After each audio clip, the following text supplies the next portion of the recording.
Johnny, seorang pemuda tampan yang memiliki hobi mendaki gunung-gunung menantang yang ada di Indonesia, merupakan salah seorang mahasiswa tingkat akhir yang berkuliah di salah satu universitas negeri di kota Bandung, tergabung dalam kelompok mahasiswa pecinta alam di kampusnya. Hampir di setiap bulan kelompoknya tersebut melakukan pendakian ke gunung-gunung yang ada di Pulau Jawa, bahkan sampai keluar Pulau Jawa. Gunung terjauh yang pernah ia daki adalah Gunung Rinjani. Sebagai mahasiswa tingkat akhir, ia merasakan kesulitan dalam menyusun skripsinya hingga membuat ia sedikit frustasi. Oleh karena itu ia pun mengajak beberapa teman terdekatnya di kelompok pecinta alam untuk melakukan pendakian dengan tujuan menghilangkan penat di dalam pikirannya tersebut. "Gua penat banget nih, mendaki yuk," ucap Johnny mengajak beberapa teman yang lainnya. Meski ia berkuliah di kota Bandung, namun ia tidak pandai menggunakan bahasa Sunda sebab ia berasal dari kota Jakarta. Begitupun beberapa teman yang lainnya. "Mendaki kemana nih?" tanya salah seorang teman Johnny yang bernama Dika. "Gua lagi pengendaki deketan aja nih, gimana kalau di sekitaran Jawa Barat?" ucap Johnny. "Bolehlah, biar bisa sekalian irit ongkos kita," ucap Dika. "Mau ajak siapa aja nih?" tanya Johnny. "Teman-teman di Basecamp aja biasa," ucap Dika. Aku dan Dika pun memutuskan untuk datang ke Basecamp untuk mengajak beberapa teman lain untuk bergabung dalam pendakian ini. Sesampainya di Basecamp, nyatanya ramai anak-anak sedang berbincang-bincang santai. Akhirnya Johnny dan Dika pun masuk membuka obrolan. Gua sama Dika mau ndaki nih ke Gunung Rijaba, deketan, siapa yang mau joinin?" tanya Johnny. "Kapan rencana?" tanya salah seorang teman bernama Arum. "Kemungkinan weekend ini sih. Gua penat banget nih urus skripsi. Siapa tahu setelah ndaki nanti, lihat gua ngerjain skripsi bisa naik lagi," ucap Johnny. "Aku harus tanya orang tua dulu nih di rumah. Aku sih mau banget ikut kalian ndaki. Besok deh aku kabarin pastinya," ucap Arum setelahnya. Beberapa teman lain pun menyatakan ketertarikannya untuk bergabung dalam pendakian ini.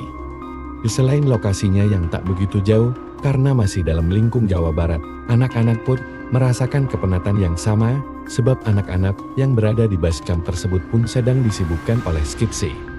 "Gua ikut John, gua juga penat banget nih," ucap Ari. "Aku juga ikut." Kalau Ari ikut, ucap Misa yang tak lain adalah kekasih Ari dan Misa layaknya perangko, selalu nempel kemanapun dan dimanapun, wajar saja. Mereka sudah menjalin hubungan yang cukup lama sejak mereka masuk kuliah, sehingga tak heran jika mereka selalu ingin menghabiskan waktu bersama. Ia yang perangko mah selalu nempel ledek Johnny, tapi Johnny merasa senang, sebab ajakannya disambut sangat baik oleh semua teman-temannya di Basecamp. Sampai saat ini sudah ada 5 orang, jika digabung dengan dirinya yang setuju dengan ajakannya mendaki. "Ada lagi gak nih yang mau join?" tanya Dika. "Gua deh mau," ucap Agus. "Aku juga dong," ucap Tasya. "Oke kalau gitu udah ada 7 orang ya yang mau join. Gua, Dika, Arum, Ari, Nisa, Agus, sama Tasya," ucap Johnny. "Wah asik nih ramu," ucap Dika. "Kalau gitu weekend nanti kita kumpul ya di Basecamp jam 8 pagi. Kita ke lokasi pakai mobil gue jadi kalian gak perlu pusing mikirin kendaraan," ucap Johnny. "Logistik gimana?" tanya Dika. "Kita belanja 1 hari sebelum berangkat biar aman. Masalah barang-barang yang berat-berat kayak tenda dan lainnya kita pakai punya Mapala aja biar gampang," ucap Johnny. Semua orang pun setuju dengan arahan yang diberikan oleh Johnny. Johnny memang terbiasa menjadi seorang leader dalam sebuah pendakian, sehingga tak heran ia akan dengan mudahnya memberikan arahan kepada semua teman-temannya. 1 hari sebelum pendakian, Arum menyatakan bahwa dirinya bisa gabung dalam pendakian ini, sebab dia sudah mendapat izin dari kedua orang tuanya. Johnny pun memutus Arum, Dika, dan Tasya untuk pergi berbelanja ke swalayan Borma yang lokasinya tak jauh dari kampus, untuk membeli beberapa logistik yang diperlukan saat pendakian. Mereka berbelanja dengan perasaan bahagia, sebab esok hari mereka akan melakukan pendakian. Namun, tiba-tiba saja Arum dan Tasya saling berbincang tentang jadwal mereka datang bulan. "Aku takut kalau tiba-tiba saat pendakian malah datang bulan," ucap Arum. "Memangnya jadwal haid kamu kapan?" tanya Tasya. "Kalau dari aplikasi sih 5 hari lagi," ucap Arum. Kalau 5 hari lagi mah masih aman.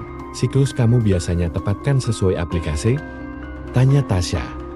Biasanya sih gitu. Tapi sekarang ini, aku ngerasa kalau aku mau datang bulan ya, ucap Arum. Udah tenang aja, paling itu hanya perasaan kamu aja Rum, ucap Tasya. Semoga aja enggak ya, ucap Arum. Kekhawatiran Arum nampaknya sangat berlebihan. Ia sudah merasakan gelisah, padahal pendakian baru akan dilaksanakan besok. Namun Tasya mencoba terus menenangkan Arum agar ia tetap bisa berpikiran positif. Kalian kenapa? Tanya Dika. Dika merasa kalau wajah Arum sedikit muram, sehingga ia pun langsung bertanya kepada Arum dan tanya. Bukan apa-apa kok, santai. Arum cuma khawatir kalau saat pendakian ia malah datang bulan, ucap Tasya. Walah, jangan terlalu dipikirkan Rum, semua pasti baik-baik aja kok, ucap Dika menenangkan. Tapi bukannya kalau datang bulan kita nggak boleh melakukan pendakian ya? Tanya Arum. Kata siapa? Tanya Dika.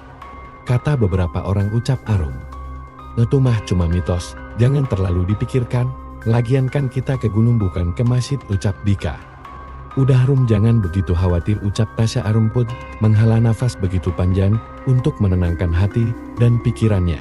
Setelahnya, ia pun nampak lebih tenang. Setelah membeli beberapa kebutuhan yang diperlukan, mereka pun kembali ke Basecamp untuk menyimpan semua hasil belanja mereka di sana. Setelahnya mereka bertiga pun kembali ke rumah masing-masing untuk beristirahat. Semua anak yang akan melakukan pendakian memilih untuk tidur lebih awal agar kondisi mereka di esok hari bisa lebih fit dari hari biasanya. Mereka pun tak lupa untuk meminta izin kepada orang tua untuk melakukan pendakian ini. Harapan mereka, pendakian ini menjadi pendakian yang menyenangkan dan tak terlupakan. Sehingga setelahnya mereka bisa lebih fokus dalam menuntaskan skripsi mereka masing-masing. Keesokan harinya Bintang, Joni dan Dika memilih untuk berangkat bersama menuju kampus dengan menggunakan mobil Dika. Sementara Ari dan Nisa sudah lebih dulu sampai di kampus. Agus, Arum, dan Tasya pun menyusul paling akhir. Semua sudah siap? Tanya Joni. Udah dong, ucap Agus. Sebelum jalan ke lokasi alangkah lebih baiknya kita berdoa lebih dulu, ucap Joni. Mereka bertujuh pun kemudian memanjatkan doa keselamatan sebelum melakukan perjalanan menuju lokasi tujuan. Hari itu tepat pukul 8 pagi, mereka bertujuh berangkat dengan menggunakan mobil pribadi milik Joni, dan Joni sendirilah yang menyetir mobilnya hingga sampai di lokasi tujuan. Perjalanannya pun cukup mengasihkan. Sepanjang perjalanan seluruh anggota saling melempar candaan satu sama lain, serasa tak ada beban sedikit pun yang mereka pikul. Joni pun kemudian membuka obrolan mengenai jalur pendakian yang akan dipilih oleh mereka. Guys, kita kan mau ke Cikuray nih, asiknya via jalur apa nih? Tanya Joni. Cikajang aja, kebetulan aku belum pernah. Kalau lewat via Cikajang, menurut penuturan banyak orang sih jalur Cikajang cukup memacu adrenalin, jadi kayaknya bakal seru, ucap Dika. Memangnya jalur Cikarang tuh resmi? Tanya Arum. Aku sendiri kurang tahu resmi atau enggaknya, tapi seru aja, ucap Dika. Kalau aku sih ngikut suara terbanyak aja, ucap Ari dan Nisa. Kalau teman-teman semua yakin, ya sudah lewat jalur Cikajang juga nggak masalah, yang terpenting kita bisa sampai puncak, ucap Agus. Aman nggak lewat jalur itu? Tanya Tasya. Aman kok, aman. Dan kita punya Joni yang udah berpengalaman, ucap Dika. Oke, kalau semua setuju kita lewat jalur Cikajang ya. Biar gua nanti langsung arahin jalan ke Cikajang, ucap Joni. Siap, ucap teman-teman lainnya. Setelah memutuskan jalur yang akan dipilih saat mendaki ke Gunung Cikuray, Joni pun kemudian langsung mengarahkan mobil ke arah jalan Cikajang. Anak-anak lainnya pun mulai membicarakan hal-hal lainnya secara random. Kalian terutama yang cowok-cowok nih, kalau ketemu cewek cantik di gunung ajak kenalan gani? Tanya Dika. Kalau gua sih setia, maklum udah ada pawangnya, ucap Ari sembari melempar tawa. Kalau cowoknya manusia mah boleh-boleh aja, tapi kalau cewek jadi-jadian kayaknya ngeri, ucap Agus. Cewek jadi-jadiannya, kalau cantik gua mah tetap mau, ucap Dika sembari melempar tawa. Dasar ya lelaki, matanya gak bisa dijaga dikit aja, ucap Arum. Maklum Rom, Jiwa lelaki tulen, ucap Dika sembari melempar tawa. Tak terasa perjalanan pun hampir sampai. Kurang lebih 10 menit lagi, mereka semua akan sampai di lokasi pendakian Gunung Cikuray via Cikajang. Bentar lagi kita sampai nih, kalian siap-siap ya, ucap Joni. Siap, kita udah siap banget nih, ucap Dika setelah mereka semua prepare semua perlengkapannya. Akhirnya mereka semua pun sampai di lokasi jalur pendakian. Joni lebih dulu menitipkan mobilnya ke salah satu rumah saudaranya yang lokasi rumahnya tak jauh dari jalur pendakian. Sebelum melanjutkan perjalanan dengan berjalan kaki, Joni lebih dulu menanyakan tentang jalur pendakian Cikajang kepada saudaranya tersebut yang bernama Pakde Aji. Pak, di jalur Cikajang aman nggak? Tanya Joni. Aman kok, meskipun jalur tersebut sangat jarang dilewati oleh para pendaki, bisa dibilang jalur ilegal, Jon, ucap Pakde Aji. Apa penunjuk jalannya gak di tiap jalurnya, Pakde? Tanya Joni. Tentu ada. Biasanya ada tali atau plastik yang diikat di pohon sebagai tanda jalur pendakian, ucap Pakde Joni. Olah gitu ya Pakde, kami rencana mau mendaki via jalur Cikajang, Pakde, ucap Joni. Boleh saja, asal harus tetap hati-hati dan tetap santun saat perjalanan, Jon, ucap Pakde Aji. Tentu Pakde, kami akan jaga sikap dan tetap santun saat di sana, ucap Joni. Ya sudah, hati-hati ya kalian, ucap Pakde Aji. Siap Pakde, terima kasih sudah mau membantu ya Pakde. Nanti semisal ada persoalan saat pendakian boleh nggak Joni hubungi Pakde? Tanya Joni. Tentu boleh, kamu kan keponakan Pakde, ucap Pakde Aji. Terima kasih Pakde, ucap Joni. Setelah menitipkan kendaraan ke Pakde Aji, mereka bertujuh pun kemudian berjalan menuju posko pendakian. Di posko pendakian Cikajang, mereka tidak perlu mendaftarkan pendakian mereka untuk didata, sebab di sana tak ada satupun posko pendaftaran. Maka tidak heran kalau jalur Cikajang disebut jalur non-resmi meskipun sering dilewati banyak pendaki. Sebelum melakukan pendakian, mereka bertujuh pun menyempatkan untuk bersuah foto terlebih dahulu di jalur pendakian Cikajang untuk dijadikan kenang-kenangan nantinya. Setelahnya mereka pun mulai melakukan pendakian. Sepanjang perjalanan banyak perkebunan sayur milik warga. Rasanya benar-benar menyejukkan. Tak lama setelahnya mereka pun mulai masuk ke jalur hutan. Tak ada hal aneh saat mereka mulai masuk ke jalur tersebut. Semuanya baik-baik saja. Saat kami mulai masuk lebih dalam lagi, kami pun dikejutkan dengan jalur yang mulai bercabang. Jalurnya bercabangnya, menurut kalian jalan yang sesuai jalur kanan atau kiri? Tanya Joni membuka obrolan. Ambil kiri aja bang, ucap Dika. Yang lain gimana? Ucap Joni. Ambil kiri, ucap teman yang lainnya. Di persimpangan pertama mereka pun memilih jalur kiri. Dan ternyata jalur yang mereka pilih adalah jalan yang benar. Sebab mereka menemui jalur pendakian yang terlihat sering dilintasi oleh orang lain. Tak lama setelahnya, terdapat persimpangan lainnya di hadapan mereka. Ambil kanan bang, ucap Dika. Apal banget lu Dik, ucap Joni. Jelas Don, kan gua cari tahu dulu sebelum pendakian ini. Makanya saat lu tanya mau via apa, gua langsung jawab Cikajang. Soalnya sebelumnya gua udah baca dulu tentang jalur ini, ucap Dika. Bagus juga pemikiran lu Dik. Persiapan awal memang penting banget sih, ucap Joni. Setelahnya mereka pun mengambil jalur kanan dan ternyata jalur tersebut pun benar. Sehingga mereka menjadi jauh lebih tenang dalam pendakian ini. Ternyata semakin tinggi jalur yang mereka tempuh, maka semakin banyak pula persimpangan yang akan menghampiri mereka sewaktu-waktu. Berbekal pengetahuan tentang survival yang mereka dapatkan di kelompok mahasiswa pecinta alam, mereka pun semakin percaya diri dalam setiap langkah pendakian yang mereka lakukan. Semakin dalam mereka semua masuk ke dalam hutan, semakin menghilang juga jalur pendakian yang mereka pilih. Semua tertutupi oleh semak belukar yang tumbuh dengan begitu lebatnya.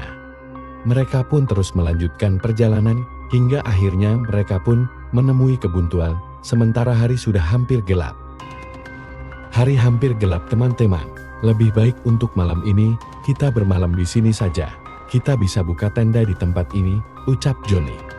Gua setuju sama Joni, soalnya gak baik kalau kita tetap melanjutkan perjalanan sementara kita sendiri sedang dibingungkan dengan banyaknya persimpangan di jalur pendakian kita ini, ucap Dika. Tapi semuanya akan tetap aman kan? Tanya Arum. Selama kita bertujuh kompak, semuanya akan tetap baik-baik saja Rum, ucap Joni. Semua teman pun menjadi lega setelahnya. Mereka semua pun kemudian membagi tugas untuk membangun dua tenda. Satu tenda untuk lelaki dan satu lainnya untuk perempuan. Mereka pun kemudian membuka logistik yang mereka bawa untuk kemudian disantap guna menghilangkan rasa lapar dalam diri mereka. Malam pun semakin larut. Mereka bertujuh pun memilih untuk beristirahat lebih cepat dari biasanya, sebab mereka merasakan rasa lelah yang sudah tidak mampu mereka bendung lagi. Satu persatu dari mereka pun terlelap. Saat mereka semua terlelap, tiba-tiba saja terdengar suara rintihan perempuan yang tak jauh dari tenda mereka. Namun anehnya, hanya Arum saja yang mampu mendengar suara rintihan tersebut. Ia pun kemudian mencoba membangunkan Tasya. "Sa, bangun, bangun," ucap Arum. "Kenapa Rum?" "Aku ngantuk banget nih," ucap Tasya. "Kamu dengar suara rintihan perempuan gak?" tanya Arum. "Nggak ada suara apapun kok Rum, halusinasi doang mungkin," ucap Tasya. "Tapi suaranya jelas banget kedengeran Sa. Gak mungkin aku salah dengar, apalagi halusinasi," ucap Arum. "Udah Hal, aku mau lanjut tidur," ucap Tasya. Seketika saja, Arum pun merinding karena suara rintihan tersebut. Arum pun memberanikan diri untuk mengek keluar tenda suara rintihan tersebut. Saat Arum memberanikan diri membuka pintu tenda, ia melihat bayangan hitam berada persis di tenda laki-laki. Ia sendiri tidak tahu bayangan hitam tersebut berasal dari mana. Setelahnya Arum pun memilih untuk kembali ke tendanya dan mencoba tak mengindahkan gangguan yang datang menghampirinya. Setelah berusaha keras untuk memejamkan mata kembali, hal aneh datang lagi menghampiri mereka. Namun hanya Arum yang mengetahui gangguan tersebut. Tiba-tiba saja saat Arum dan kedua temannya terlelap, tiba-tiba saja ada benda jatuh yang menimpa tenda perempuan hingga membuat Arum terbangun dari tidurnya lagi. "Astagfirullahaladzim," ucap Arum. Arum istighfar dengan begitu kerasnya hingga membuat Nisa dan Tasya pun terbangun juga dari lelapnya. "Ada apa Rum?" tanya Nisa terkaget. "Ada benda jatuh menimpa tenda kita," ucap Arum gemeteran. "Coba aku cek," tanya Tasya. Tasya pun kemudian bergegas keluar tenda untuk memastikannya. Di sisi lain Nisa mencoba menenangkan Arum yang semakin gemeteran. Namun saat Tasya mengeceknya, tak ada benda apapun di tenda perempuan, bahkan ia pun mencari sampai tenda laki-laki, namun tak ada benda apapun. Teman-teman lelaki pun tersadar mendengar kegaduhan di tenda perempuan, hingga membuat Joni pun keluar dari tenda untuk memastikan. "Ada apa Sa?" tanya Joni. "Ini si Arum ngerasa ada benda jatuh yang langsung nimpa ke tenda kita, tapi setelah aku cek gak ada benda apapun," ucap Tasya. "Mungkin hanya halusinasi atau mimpi barangkali," ucap Joni. "Tapi ini kedua kalinya loh. Sebelumnya Arum juga bangunin aku. Katanya ada suara rintihan perempuan, tapi setelah aku amati tak ada suara apapun," ucap Tasya. "Mungkin Arum hanya kecapean, coba tenangin dia ya Sa," ucap Joni. "Siap," ucap Tasya. Tasya pun kembali ke tenda perempuan untuk kembali memberitahukan kepada Arum dan Nisa bahwa tak ada apapun di luar tenda. "Tadi aku udah cek, tapi nggak ada apapun di luar sana Rum," ucap Tasya. "Kamu yakin?" "Jelas-jelas aku dengar sendiri kalau ada benda jatuh nimpa tenda kita ini," ucap Arum. "Iya, aku percaya sama kamu Rum. Kamu kan gak pernah bohong sama sekali. Tapi ya sudah, anggap saja angin alurun. Lebih baik kita lanjut tidur supaya besok bisa jauh lebih fit," ucap Tasya. Dengan perasaan terpaksa akhirnya Arum pun mau menuruti perkataan Tasya untuk kembali melanjutkan tidurnya. Mereka bertiga pun kemudian terlelap kembali dan mencoba untuk tidak mengindahkan kejadian yang terjadi. Tak terasa hari pun kini sudah beranjak pagi. Mereka bertujuh pun sudah terbangun dari tidurnya. Meskipun semalam banyak kejadian janggal yang dialami oleh Arum, namun ia mencoba untuk bersikap biasa agar teman-teman yang lain tidak mengkhawatirkannya. Di sisi lain, bayangan kejanggalan itu tetap ada di pikiran Arum. Mereka bertujuh pun kemudian mulai memasak logistik yang sebelumnya sudah dipersiapkan untuk dijadikan bekal saat mereka melanjutkan perjalanan lagi. Setelahnya mereka pun tak lupa untuk mengemas kembali tenda milik mereka untuk nantinya mereka akan melanjutkan perjalanan menuju puncak Cikuray. "Arum, kamu baik-baik aja?" Tanya Joni. Baik bang, ucap Arum. Syukurlah, kalau kamu ada hal yang dirasa, kamu bisa langsung bilang ke saya atau yang lainnya, agar lekas dicarikan solusi, ucap Joni. Sejauh ini masih aman kok bang Jon, ucap Arum. Syukurlah, kalau semuanya aman, ucap Joni. Setelah mereka menyantap sarapan dan mengemasi semua hal yang berkaitan dengan tenda, mereka pun kemudian melanjutkan perjalanan menyusuri hutan belantara yang terlihat masih sangat perawan, alias belum dikunjungi oleh manusia lainnya. Saat di dalam perjalanan, Arum merasakan ada hal yang aneh dalam dirinya. Tubuhnya mendadak lemas, perutnya pun begitu sakit seperti orang yang akan datang bulan. Ia pun kemudian meminta izin kepada teman-temannya untuk memastikan apakah ia benar-benar datang bulan atau tidak. Telah kemudian mengajak Tasya untuk menemaninya, dan setelah dicek ternyata Arum memang benar-benar datang bulan, dan hari ini tepat hari pertama. Saat aku datang bulan, di mana Nin? Tanya Arum kebingungan. Kamu ada pembalut nggak? Kalau ada langsung pakai aja, jangan sampai darahnya menetes kemana-mana, ucap Tasya. Ada, kebetulan aku bawa 2 pembalut, semoga aja nanti bisa cukup, ucap Arum. Ya sudah, langsung pakai aja, ucap Tasya. Arum pun langsung memakai pembalut yang dibawanya tersebut, setelahnya ia pun merasa lega. Namun rasa sakit datang bulan di hari pertama tetap dirasakan oleh Arum, namun ia berusaha untuk tak mengindahkan rasa sakitnya tersebut. Kamu beneran kuat nggak Rum? Tanya Joni. Aku kuat bang. Semoga saja rasa sakitnya lekas reda, ucap Arum. Ya sudah, ayo kita lanjutkan perjalanan lagi, ucap Joni. Mereka bertujuh pun kemudian melanjutkan perjalanan lagi menuju puncak Gunung Cikuray. Mereka sudah masuk ke dalam hutan dengan pepohonan yang nampak menjulang begitu tinggi ke arah langit. Untung saja mereka semua dibekali keilmuan pendakian saat di kelompok pecinta alam di kampusnya, sehingga mereka tak begitu kesulitan dalam beradaptasi dan mencari jalan yang dirasa mampu mengantarkan mereka hingga sampai puncak. Mereka selalu berpikiran bahwa gunung bentuknya yaitu mengerucut ke atas, sehingga jika mereka paham arah mata angin dan mengikutinya ke atas, maka mereka pun akan sampai di puncak. Itulah hal yang selalu mereka pikirkan. Sehingga mereka memiliki semangat besar untuk bisa sampai di puncak meskipun harus melewati hutan belantara yang nampak belum terjamah oleh manusia. Saat dalam perjalanan, tiba-tiba saja Arum merasakan dingin di tubuhnya. Bulu kuduknya pun merinding seketika. Ia sendiri pun tidak tahu apa yang membuatnya merasakan hal tersebut, namun ia merasakan ada sesuatu yang mengikutinya dan melekat di tubuhnya. Rum, kamu nggak apa-apa? Kok wajahmu pucat? Tanya Tasya. Dingin banget sih, ucap Arum yang mulai menggigil. Buis, berhenti dulu. Arum kedinginan, ucap Tasya memberhentikan semua teman-teman yang lain.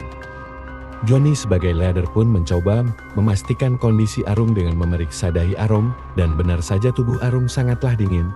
Joni pun langsung bertindak dengan memberikan jaket miliknya kepada Arum. Tubuhku berat banget, seperti ada sesuatu yang menempel di punggungku, ucap Arum. Salah satu dari merasa ada yang peka terhadap hal-hal yang berbau gaib yaitu Agus. Agus pun langsung membisikkan sesuatu hal kepada Joni selaku leader tanpa langsung memberitahukannya kepada Arum. Sebab ia khawatir Arum akan menjadi panik setelah mengetahuinya. Bang Joni, Arum sepertinya ketempelan, bisik Agus kepada Joni. Ketempelan apa maksud, ucap Joni. Ada gadis cantik berbaju merah yang sedang berada di punggung Arum. Saat ini, aku bisa merasakannya, ucap Agus. Lu nggak bohong? Tanya Joni. Nggak bang, tapi tolong lu gak usah bilang hal ini ke dia. Takut dia parno, ucap Agus. Terus gimana cara ngobatinnya? Tanya Joni. Gua sendiri bingung bang. Mungkin bisa pakai air minum yang sudah dibacakan ayat Al-Quran sebelumnya bang, ucap Agus. Joni pun bergegas mengambil air mineral di ranselnya dan mulai membacakan ayat Al-Quran yang ia tahu. Ia pun kemudian mencipratkannya ke punggung Arum dan tak lupa meminta Arum untuk meminum air mineral tersebut. Meskipun Arum merasa aneh dengan sikap Joni, namun ia menuruti semua perkataan Joni. Setelahnya, Arum pun terlihat semakin lemas. Ia bahkan tak mampu untuk menopang tubuhnya lagi. Akhirnya karena darurat Joni dan teman-teman pun kembali membuka tenda sebagai tempat Arum beristirahat. Joni dan teman-teman lain fokus kepada kesehatan Arum tanpa memikirkan puncak Cikuray. sebab bagi mereka keselamatan adalah hal yang harus selalu diutamakan. Arum pun mulai merebahkan tubuhnya yang begitu lemas, ia masih merasakan kedinginan yang sungguh hebat. Semua orang di sana berusaha untuk menghangatkan Arum, ada yang membuatkan teh hangat, ada pula yang mengoleskan minyak kayu putih ke tubuh Arum, agar ia merasakan hangat. Di sisi lain, Juni pun menanyakan kepada Agus terkait sosok yang Agus lihat sedang menempel di pundak Arum. "Gus, gimana, masih ada di tubuh Arum, apa sudah hilang?" tanya Joni. "Sosok itu udah nggak nempel di tubuh Arum, tapi dia duduk tepat di samping Arum sembari menatap Arum dengan tatapan yang sangat tajam," ucap Agus. "Kenapa dia bisa ikutin Arum?" tanya Joni. "Sepertinya dia mencium bau darah yang begitu amis dari tubuh Arum. Apalagi kan hari ini Arum datang bulan tepat di hari pertama," ucap Agus. "Benar juga ya, apalagi kan kalau sedang datang bulan tidak dianjurkan melakukan pendakian, lalu apa yang harus kita lakukan?" tanya Joni. "Selama Arum tidak bersikap ataupun berucap keliru, makhluk itu hanya akan sebatas menempan ataupun dekat dengan Arum. Dia tidak akan menyakiti tubuh Arum, Bang," ucap Agus.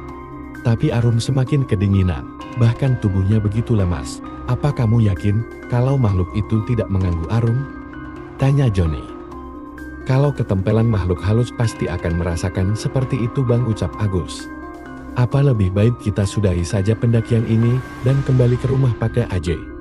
tanya Joni. "Kalau itu aku nggak bisa putuskan, Bang. Lebih baik kamu tanya ke teman-teman aja," ucap Agus. Joni pun kemudian membuka obrolan dengan semua teman-temannya tepat di depan tenda untuk membicarakan tentang kelanjutan pendakian Cikuray ini. "Guys, Arum kan sakit nih, kita mau lanjut atau pulang saja?" tanya Joni. "Kita coba lihat kondisi Arum beberapa waktu ke depan. Kalau dia semakin buruk kondisinya, kita lebih baik turun. Namun jika sebaliknya, kita bisa lanjutkan perjalanan menuju puncak," ucap Dika. "Bagaimana yang lain?" tanya Joni. "Sebetulnya aku dengan Nisa pengen sampai puncak supaya ada kenang-kenangan. Tapi kalau semuanya setuju turun ya kami ikut," ucap Ai. "Lebih baik turun, sebab aku tak tega melihat kondisi Arum saat ini," ucap Tasya. "Ya sudah, kita lihat perkembangan kondisi Arum selama 1 jam ke depannya. Kalau dia pulih segera kita lanjut, kalau semakin buruk kita turun," ucap Jonian. Meskipun saat ini Joni dan keenam temannya sedang tersesat saat akan mendaki ke puncak Gunung Cikuray, namun Joni tahu arah turun ke bawah. Sebab di sepanjang jalan yang mereka lewati, ia lebih dulu membelikan tanda berupa ikatan tali yang ia gantungkan di ranting pohon di sepanjang jalan yang mereka lewati. Ingin tahu kelanjutan cerita dari Malapetaka di jalur pendakian? Terus ikuti Radio Tengah Malam. Dan agar teman-teman setia nonton kisah ini, bagaimana menurut kalian tentang kisah ini? Tulis komentar kalian di kolom komentar. Dan bila teman-teman yang baru bergabung, jangan lupa like, comment, share, serta subscribe channel ini. Dan nantikan kisah-kisah horor berikutnya tetap di Radio Tengah Malam.